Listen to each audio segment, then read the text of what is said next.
आज Doubtnut app download करें। Doubtnut पर अपने सभी गणित, रसायन विज्ञान, भौतिक विज्ञान और जीव विज्ञान के डाउट्स का करो सफाया। बस प्रश्न की फोटो खींचो, एक ही प्रश्न को क्रॉप करो और तुरंत वीडियो सोल्यूशन पाओ। अभी डाउनलोड करें। नमस्कार दोस्तों, स्वागत करता हूं आप सभी का। आपका प्रश्न फिनॉल की कोल्बे श्मिट अभिक्रिया का मुख्य उत्पाद रिक्त स्थान है। ठीक है ना।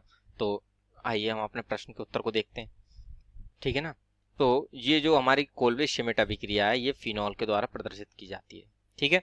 तो जो ये फिनॉल का सूत्र होता है वह हमारा होता है C6H5OH। तो इसकी जो संरचना है हम बना लेते हैं यहाँ पर। ये हमारा है फिनॉल। ठीक है। तो ये फिनॉल जो है अधिक क्रियाशील होता है। इसकी क्रियाशीलता को बढ़ाने के लिए हम क्या करते हैं कि इसकी जो है हम NaOH के साथ अभिक्रिया करा देते हैं, अर्थात सोडियम हाइड्रोक्साइड के साथ इसकी अभिक्रिया कराते हैं। तो अब क्या होता है कि ये जो फिनॉल का जो ये हाइड्रोजन होता है ये हमारा NaOH में जो उपस्थित OH होता है इसके साथ अभिक्रिया करता है और जल का एक अणु बनाकर निकल जाता है। ठीक है। और इसके फलस्वरूप हमें यहाँ पर प्राप्त होता है सोडियम फिनॉक्साइड। ठीक है। तो ये हमारा बन जाता है सोडियम फिनॉक्साइड। तो इसको बना लेते हैं। ये हमने सोडियम फिनॉक्साइड इसलिए बनाया क्योंकि ये जो है फिनॉल से अत्यधिक ज़्यादा जो है क्रियाशील होता है। ठीक है ना। तो अर्थात इसकी क्रियाशीलता को बढ़ाने के लिए जो है पहले हम इसकी NaOH के साथ अभिक्रिया कराते हैं। ठीक है। और ये जो हमारा बन गया सोडियम फिनॉक्साइड। ठीक है ना। तथा अब हम इसमें क्या करते हैं कि ये जो हमारा सोडियम फिनॉक्साइड है ये सोडियम प्लस है और ये ऑक्सीजन माइनस है, क्योंकि यहाँ पर ये हमारा H+ आयन देता है OH समूह। ठीक है। और ये O- में परिवर्तित था, ऐसे ही ये हमारा सोडियम प्लस OH- में था। तो H+ और OH- मिलके H2O बना गए तथा O और Na मिलके यहाँ पर हमारा सोडियम फिनॉक्साइड बना लेते हैं। ठीक है। तो अब इसके साथ क्या करते हैं कि जो हमारा सोडियम फिनॉक्साइड होता है इसकी अभिक्रिया हम कार्बन डाइऑक्साइड के साथ कराते हैं।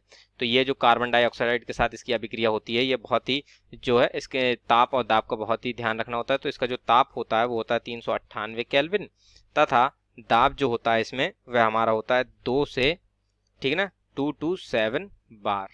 ठीक। तो जब हम इसकी CO2 के साथ हमने अभिक्रिया कराई तो ये जो CO2 होता है ये पूरा का पूरा जाकर ये हमारे यहाँ पर जुड़ जाता है। ठीक है। तो इसके जो यहाँ पर हमारा बनेगा ये एक अस्थाई जो यौगिक का निर्माण करता है। ठीक है। जिसे हम कहते हैं फिनॉक्सी सोडियम फॉर्मेट। तो इसको जो है हम बना लेते हैं। ये हमारा आएगा फिनॉल और ये हमारा, ठीक है, और ये हमारे यहाँ पर ऑक्सीजन, फिर यहाँ पर कार्बन, ये हमारा इस तरीके से आएगा और ये एक ऑक्सीजन ये हमारा यहाँ पर आएगा और सोडियम के साथ इस तरीके से जुड़ जाएगा। ठीक है। तो ये हमारा जो अस्थाई यौगिक है ये हमारा अस्थाई यौगिक। ठीक है। जिसको हम यहाँ पर कहते हैं phenoxy sodium format. Phenoxy sodium format. ठीक है। ये अस्थायी होने के कारण जो है इसका हमारा पुनर्विन्यास हो जाता है। ठीक है। और पुनर्विन्यास होने की वजह से जो ये इसमें उपस्थित हमारा ये COO-Na होता है ये हमारा पूरक समूह उठकर यहाँ पर ये इसकी जो फिनॉल की ऑर्थो पोजीशन होती है यहाँ पर जो हमारा हाइड्रोजन लगा होता है उसको प्रतिस्थापित करके यहाँ पर आ जाता है। ठीक है। क्योंकि ये फिनॉल की जो ऑर्थो पोजीशन होती है वह अत्यधिक क्रियाशील होती है। ठीक है। तो इसके कारण ये हमारा इसका रीअरेंजमेंट होगा यहाँ पर और ये हमारा ऑर्थो पोजीशन पे आ जाएगा तथा यहाँ पर जो हाइड्रोजन उपस्थित होता है ये हमारे जाके O से जुड़ जाता है। ठीक है। तो इसके फलस्वरूप जो है हमारे यहाँ पर संरचना बनेगी, उसको बना लेते हैं। ये हमारा इसका क्या हो गया, पुनर्विन्यास। ठीक है ना। पुनर्विन्यास हो जाता है जिसके फलस्वरूप हमारा क्या यौगिक बनेगा, इसको हम बना लेते हैं। ये हमारा आएगा C6H5OH। ठीक है ना। ये हमारा यहाँ पर आएगा। ठीक है। ये हमारा OH हो जाएगा क्योंकि ये ऑर्थो पोजीशन वाला हाइड्रोजन उठ के यहाँ पर ऑक्सीजन जुड़ गया और यहाँ पर ये हमारा जुड़ जाता है C++O-Na। ठीक है। और जब हम इसका जो है अम्लीकरण कराते हैं अर्थात एसिडिफिकेशन जब इसका हम कराते हैं, ठीक है, इसको हमने अम्लीकृत कर दिया। अम्लीकृत किसके द्वारा हमने इसको अम्लीकृत किया है, HCl के द्वारा। ठीक है। तो इसमें जब HCl के द्वारा जब हम इसको अम्लीकृत करते हैं तो ये ऑक्सीजन ये जो हमारे यहाँ पर ऑर्थो पोजीशन पर जुड़ा हुआ COO-Na है ये इसका Na हमारा इस HCl के क्लोरीन के साथ अभिक्रिया करता है और NaCl बनाकर निकल जाता है तथा ये हाइड्रोजन जो है अब ये हमारे इस ऑक्सीजन के साथ जुड़ जाता है। ठीक है। तो अब यहाँ पर जो है हमें फाइनल यहाँ पर उत्पाद क्या प्राप्त होता है वह बना लेते हैं। तो यहाँ से ये जो हमारा NaCl का एक अणु निकल जाएगा, ठीक है। तो यहाँ पर जो हमारा अंतिम उत्पाद बनता है वह आ जाता है सैलिसिलिक अम्ल, ठीक है ना। तो इसको बना लेते हैं।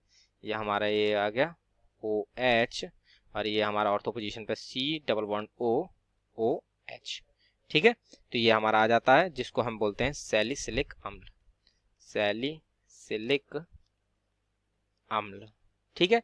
तो ये जो संपूर्ण अभिक्रिया है, पूर्ण प्रक्रम जो है वह हमारा कोल्बे श्मिट अभिक्रिया कहलाता है, ठीक है। तो कोल्बे श्मिट अभिक्रिया में क्या होता है हम एक बार पुनः देख लेते हैं कि जो फिनॉल होता है वो अत्यधिक क्रियाशील होता है। इसकी क्रियाशीलता को बढ़ाने के लिए पहले हम इसकी NaOH के साथ अभिक्रिया कराते हैं और ये हमें यहाँ पर एक सोडियम फिनॉक्साइड प्राप्त होता है जो कि अत्यधिक क्रियाशील होता है।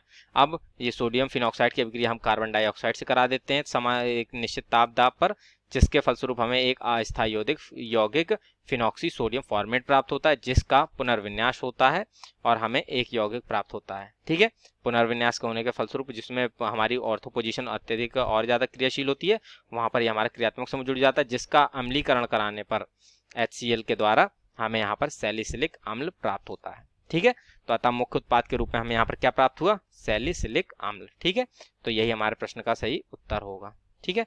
तथा यहाँ पर हम जो रिक्त स्थान हमसे पूछा गया था उसमें भर देते हैं कि अभिक्रिया का मुख्य उत्पाद सैलिसिलिक अम्ल है, सैलिसिलिक अम्ल है, ठीक है ना।